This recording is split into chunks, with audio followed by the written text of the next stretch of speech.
Area of sector of a circle having radius 36 centimeters is 54 pi centimeters square. Then the length of the arc of the sector. 36 సెంటీమీటర్ల వ్యాసార్థం కలిగినటువంటి ఒక sector యొక్క వైశాల్యం. So radius of the circle ఇచ్చిండు. మరి దీంట్లో ఒక సెక్టార్ ఉంది.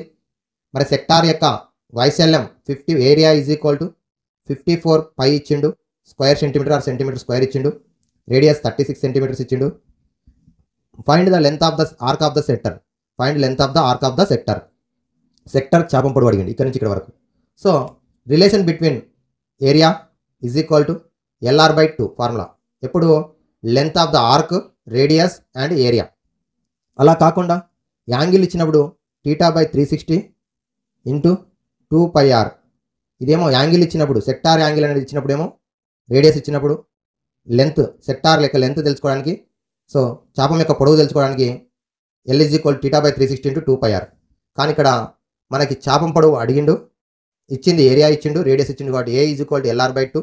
సో A అంటే 54 పై = L ఇంటూ R అంటే 36 సెంటీమీటర్స్ బై 2. సో ఇప్పుడు క్యాన్సల్ చేసినట్టయితే 2 1 2, 2 18 మరి 18 1 18 3 cancel. So left side L = right side L = left side 3π. L = 3π. Option 3 is the correct option.